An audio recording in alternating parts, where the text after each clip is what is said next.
Superheroes don't have a great track record in video games.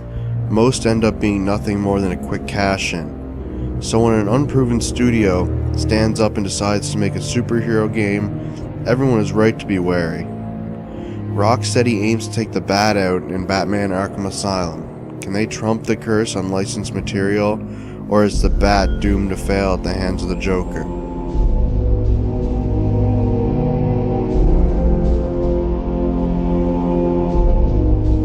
The game opens with Batman taking Joker to Arkham Asylum. When they arrive, the Joker escapes, revealing that he planned the whole thing. He releases all of the inmates and takes over the asylum. Batman now has to save them all and find out what Joker is really up to.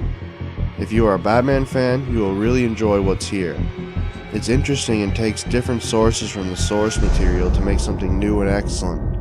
It is a very simple setup, but it spreads out to something more. There are a few Batman villains to face and they all add to the story.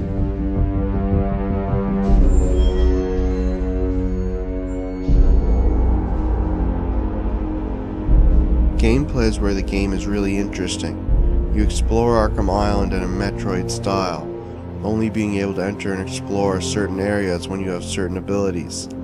You fight enemies in a beat-em-up style. You punch enemies to build up combos, use your cape to stun, leap over enemies to catch them off guard, and counter. When an enemy attacks, a blue mark appears over their head, if playing on easy or normal. The combat is extremely fun and can get challenging. Building up combos is addicting, as is the exploration. Boss fights are a totally different story, however. They are extremely simple and not a whole lot of fun. You mainly explore Arkham Asylum with Batman's usual array of gadgets, including his grapple gun, which allows you to get to higher ground, and your cape, which allows you to glide. The boss fights just boil down to dodging and abusing patterns. As you fight and complete objectives, you gain experience, and when you level up you can gain new abilities. These abilities range to combat boosts such as critical hits and takedowns, exploration boosts, and health boosts. One other aspect of the game are the stealth sections. You stay out of sight, hide on gargoyles way up high, and try to sneak behind the enemies to take them down silently. This is required thanks to these enemies having guns. Batman doesn't have very high damage resistance to gunfire, and will be killed in a few seconds after being discovered. While this sounds frustrating, it isn't due to the poor AI.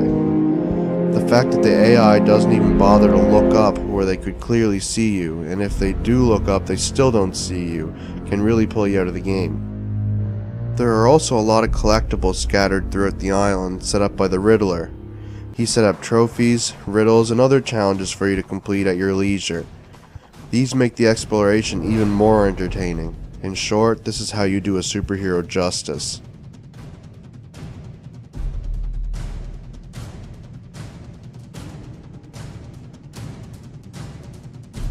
The audio is as excellent as you'd think it'd be.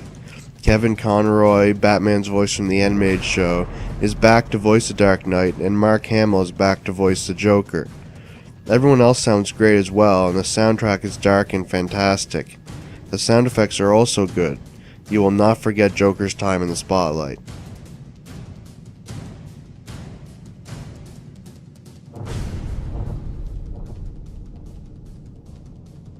The visuals are amazing, even if it uses the Unreal Engine 3.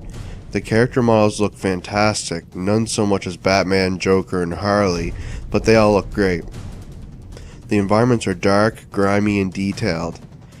There's a lot of texture loading, but it's less noticeable. The facial animation looks just okay, but looks great in the Joker.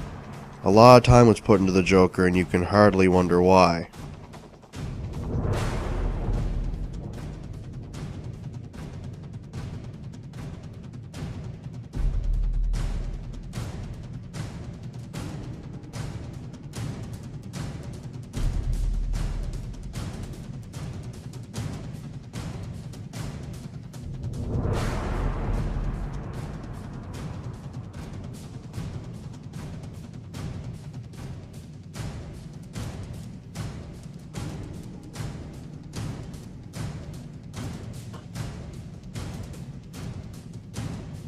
Overall, Rocksteady has proven that the Batman can be done justice in video game form.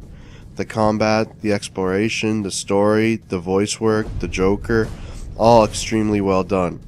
If there was ever only one superhero game to be released, we hope it's this one. Walk into the night and fight alongside the Dark Knight. Batman beats an 8.5 out of 10 into his enemies.